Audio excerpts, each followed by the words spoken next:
Hey, what's up, folks? Welcome back. Time for Rod's Rant of the Day. I want to talk Cowboys. Cowboys made another move extending Malik Hooker to a 3-year, $24 million extension. And think about just this offseason, or at least just in recent months, they've signed and extended 3 defensive players. All right, Trevon Diggs, Donovan Wilson, and now Malik Hooker. Malik Hooker's 27 years old. And I'm just looking at the guaranteed money. He gets $16.5 million guaranteed in his contract. You look at the NFL, that's what you want to look at most of the time. That's what the team is actually investing, guaranteed money. Donovan Wilson got $13.5 million guaranteed. The reason I'm looking at this is because the Cowboys are changing their organizational philosophy and habits. And they can't do this without Jerry Jones agreeing on it. And I think I know what's at the kind of heart of this change for the Cowboys. So first I want to give you a little factoid. You know, the Cowboys have never really invested in safety. Everybody who's a Cowboys fan knows that. All right. Prior to Dan Quinn, the Cowboys figured they would get a discount at safety in some way, form, or fashion. Usually a late round draft pick or bringing in a late kind of late term free agent.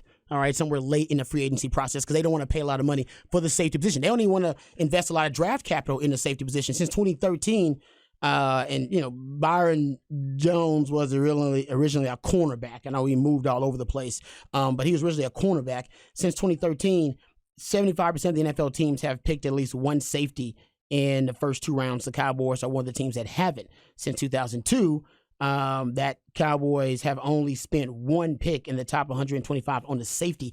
And if you go look at from 2010 to 2022, the Cowboys paid their safeties around $15.3 million guaranteed. Their starting safeties total from that time span. And now you're talking about $13.5 million guaranteed to Donovan Wilson, $16.5 million guaranteed to Malik Hooker. They're really investing in the safety position.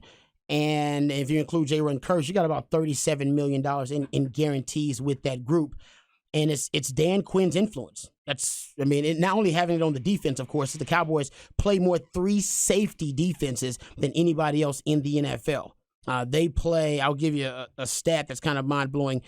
You go look at it, all 3 of their safeties played at least 800 snaps. All 3 of them combined for 3,032 snaps. Donovan Wilson, Malik Hooker, and J-Run Curse.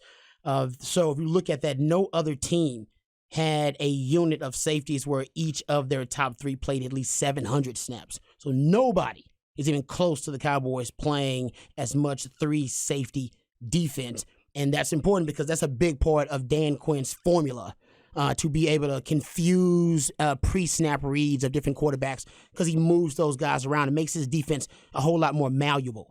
But I think, honestly, this kind of shows you that Dan Quinn is terraforming the Cowboys in his own way. Not only is Micah Parsons, I think it's twofold. I think Micah Parsons being added to the mix. He's number 4 in jersey sales. He's the top non-quarterback jersey sales in all of the NFL. All right, he is on his way to potentially at least the start of what could be a Hall of Fame career. Jerry Jones knows this. He's gonna be the highest paid defensive player in the league. And how about this? When he is paid his money, because we know he's going to get his money. Why? Because when reporters were asking Jerry Jones about Zack Martin's money and Zack Martin's holdout, Jerry Jones said, I got to pay Micah. He mentioned, I've never even heard that before. You ever heard a GM mention another player's name when asked about why some other player is holding out? Yeah. I've never heard that before. I've never. All right, so Jerry Jones is smitten with Micah. He loves him some Micah Parsons, and he loves him some Dan Quinn. The theory is, at least it's my theory on the grassy knoll, is that if Mike McCarthy doesn't get it done this year, they're just going to slide Dan Quinn over, one office over, and be like, Dan, you got it. You know the team. You're good. But this and we built the team around your defense. Yes, and they're spending money on the defense. That's right. Think about it, guys. They never spend draft capital on safeties. They never spend money on safeties. Not since Darren Woodson. Yes, and now they're spending money on safeties, and not draft capital yet, but at least they're spending money on safeties.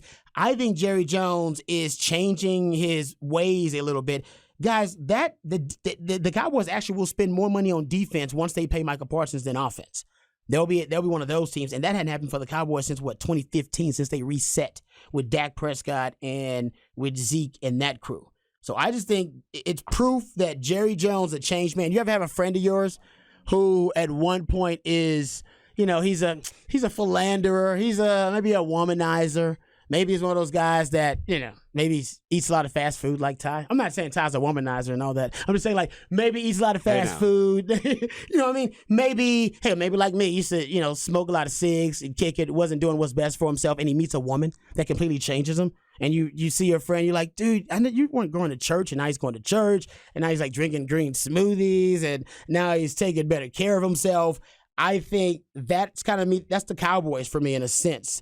They have become a changed organization the way they approach and spend money and allocate resources on defense. And you can tell, like I said, Jerry Jones is mentioning Micah Parsons when asked about Zack Martin. It's like, Martin's a Hall of Fame player. And he's saying, no, I got to pay Micah Parsons before I got to pay you.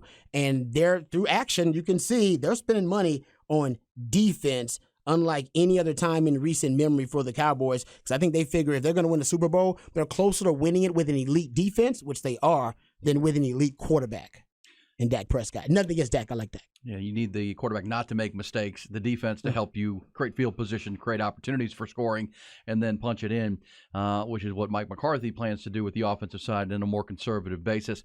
Can I, here on the Rod's Rant, play the Micah Parsons audio since you're talking about it? I'm talking about DeMarvion Overshown. Perfect. Pulled this from Cowboys camp. DeMarvion Overshown, 90th pick in the draft, another one of those pieces for Dan Quinn on that defensive side. Agent Zero can do a lot of different things. Came in as a safety, moved to linebacker, rushed the passer. Here's Micah Parsons on what he's seeing from DeMarvion and what he is advising Demo. One guy, man, I know y'all saw him out there today was, Demo, man, Overshown, bro. Man, the way he's gravitated to me, the way I'm like, man, just let it go. Like, you see him flash and you kind of see him shoot a gap. I'm like, bro, just let it go all the time. Like, stop thinking, just play your game. I was like, bro, one thing I did, I was just really good at one thing, and I was like, bro, I could get better at other thing else. But I was like, you can't get better at everything, and you're 3 weeks here. Like, so I was like, bro, one thing about me, I was a really good blitzer, I was a really good pass rush. So you know what I did? I made sure every time they dialed up a blitz, every time they did that, I was really fucking good at that. Like, I made sure I was dominant in that area. I was like, the coverage and all that other stuff, all right, there I you can go. learn that. But I was like, bro, you need to show them that you're really good at something. Like, and today I was like, bro, now that's how you show that you a freaking playmaker, bro. Like, that's the standard. Like, that's how you do it. That's how you ball out, bro. Couldn't be more happy for him. There you go. There's Micah Parsons dropping a bomb in there, too. How many times can you say man and bro? Come on, bro. Well, I mean, hey, if you're Micah, you can say as much as you want, damn it. We as we come back from the timeout, we may be able to get into that conversation with the Longhorns and a guy named Anthony Hill Jr., but it's good advice from Micah Parsons. What do you do really good right now? Do it. Then don't do half-stepping. If they need you to go after the quarterback, go after the quarterback. Don't think. Just play. Don't think. What is that, the Nuke LaLoosh line from Bull Durham? Mm-hmm. Don't think, meat. Just play. You can only hurt the ball club. Stop thinking, play. And DeMarvion Overshown, flashing that athleticism, the size. He's kind of a tweener, but at the same time in a Dan Quinn positionless defense, Rod, that's the exact type of person that Dan Quinn is looking for.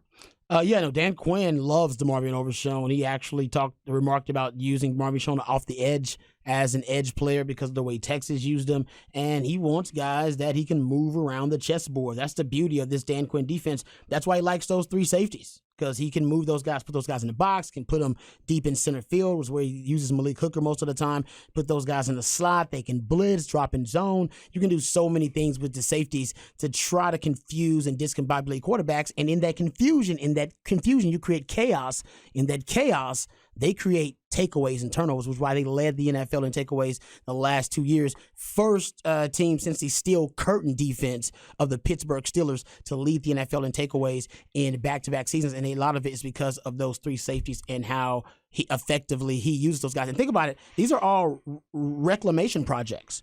J-Run Curse, somebody else drafted him, and Dan Quinn brought him with him, right? Malik Hooker, first-round pick for another team, reclamation project. And then you look at a guy like Donovan Wilson, and, he's a guy that has played his best football under Dan Quinn, and that goes for a lot of guys. J-Run Curse, Trevon Diggs, Malik Hooker, Donovan Wilson, Dorrance Armstrong, Randy Gregory. I think that's why, I know he's not with them anymore, but I think that's why they like Dan Quinn. Some of the guys they're bringing in now who may have been just reclamation projects, they're playing their best football under Dan Quinn. They're playing Pro Bowl level football under Dan Quinn. That's not a coincidence.